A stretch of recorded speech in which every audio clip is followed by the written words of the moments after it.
حضرت سیدنا عمر رضی اللہ تعالی عنہ جلیل القدر ہستی ہیں جنہیں حضور علیہ السلام نے اللہ سے مانگ کے لیا۔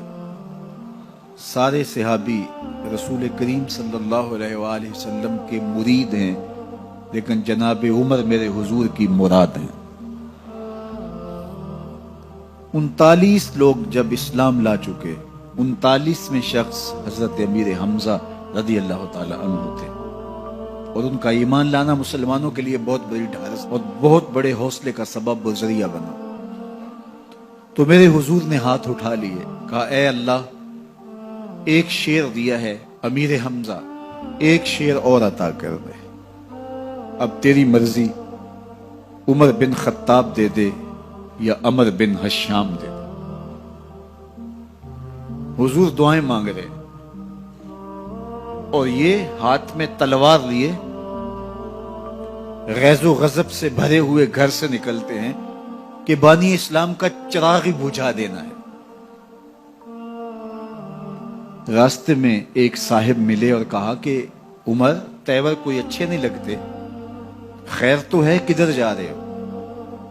کہا چراغ اسلام بجھانے جا رہا ہوں، یہ روز کا مسئلہ ختم ہونے لگا ہے میرے ہاتھوں۔ مسکرا کے بولے گھر کی خبر تو لو۔ کہا میرے گھر کو کیا ہوا؟ کہا تمہاری بہن فاطمہ بھی نوکر بن گئی ہے رسول اللہ صلی اللہ علیہ وسلم۔ غصے سے بھرے ہوئے اپنی بہن کے گھر کا رخ کرتے ہیں، اندر سے قرآن پڑھنے کی آواز آ رہی، غصہ اور بڑھ جاتا ہے، دروازے کو زور زور سے کھٹکھٹاتے ہیں۔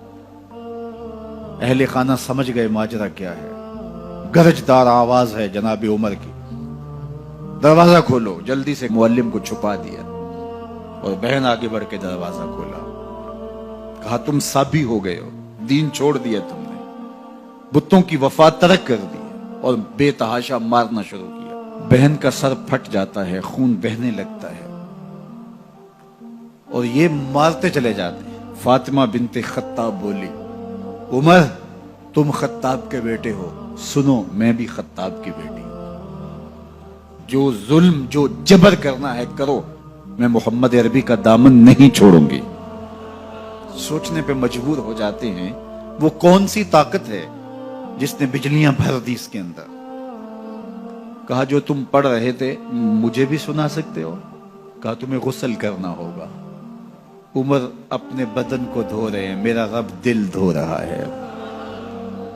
اتنے میں معلم بھی قرآن لے کر آ جاتے ہیں اور قرآن کی تلاوت ہونے لگتی ہے۔ طٰہٰ ما انزلنا علیک القرآن لتشقیٰ، 14ویں رات کے محبوب جان، ہم نے قرآن اس لیے نازل تو نہیں کیا تھا کہ تم مشقت میں پڑ جاؤ۔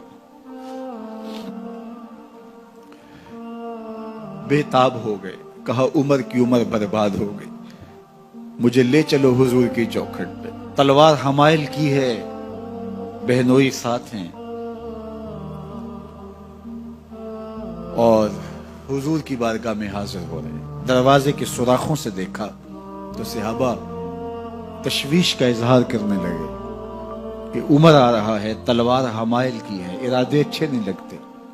جناب امیر حمزہ نے کہا دروازہ کھول دو، اچھی نیت سے آیا تو استقبال کریں گے، نیت اچھی نہیں ہے تو اس کی تلوار سے اس کی گردن کاٹ دیں گے۔ حضور کے سامنے جا کے بیٹھ گئے، گلے میں کپڑا ڈالا تھا، حضور نے پکڑ کے کہا عمر، ابھی وقت نہیں آیا کہ تم اسلام لے آؤ؟ یہی وقت تھا عمر کے اسلام لانے کا، لبوں پہ کلمہ جاری ہو گیا۔ اللہ اکبر کی صدا اس زور سے گونجی کہ مکے کی گلیاں گونجنے لگی۔ اسلام لانے کے بعد حضور سے پوچھتے ہیں حضور کیا ہم حق پر نہیں ہیں؟ فرمایا ہم حق پر ہیں۔ اللہ کا دین سچا نہیں ہے؟ کہا اللہ کا دین سچا ہے۔ آپ اللہ کے سچے نبی نہیں ہیں؟ فرمایا میں اللہ کا سچا نبی ہوں۔ تو کہا پھر ہم چھپ کے عبادت کیوں کریں؟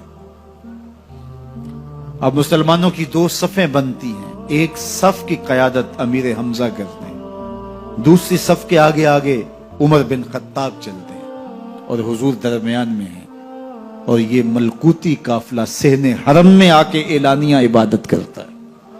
حضرت عبداللہ ابن مسعود رضی اللہ تعالیٰ عنہ فرماتے ہیں عمر کا اسلام لانا اسلام کے لیے عزت کا سبب بنا، اسلام کے وقار کی علامت بن گیا۔ ایک ایک کے دروازے پہ جا کے دروازہ کھٹکھٹا کے کہتے ہیں، وہ تو اور خبر سننے کے لیے بے چین تھے کہ یہ بانی اسلام کی زندگی کا چراغ بجھانے گیا تھا، کوئی خبر لایا ہوگا۔ وہ کہتے ہیں آؤ عمر کدھر آئے ہو؟ کہا تمہیں بتانے آیا ہوں، کمزوروں سے پنجہ آزمائی کرتے رہے ہو، آؤ میرے سے بات کرو، میں محمد عربی کا نوکر بن گیا ہوں۔ اللہ اکبر۔ میرے حضور نے فرمایا جب اچھے لوگوں کا ذکر کرو تو میرے عمر کا ذکر بھی کیا کرو۔ میرے عمر کی زبان پر حق بولتا ہے، سچ بولتا ہے۔ ان الشیطان یفر من ظل عمر، عمر کے سائے کو دیکھ کے شیطان بھاگتا ہے۔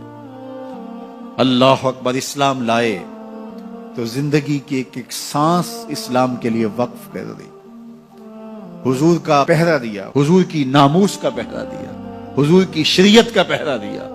اسلامی فتوحات پھیلیں تو پھیلتی ہی چلی گئیں، کبھی مصر فتح ہو رہا ہے، کبھی ایران فتح ہو رہا ہے، آرمینیا تک مسلمانوں کی افواج پہنچتی ہیں۔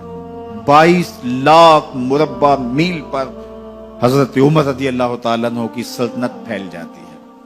عدل و انصاف کا دورہ ہوتا ہے۔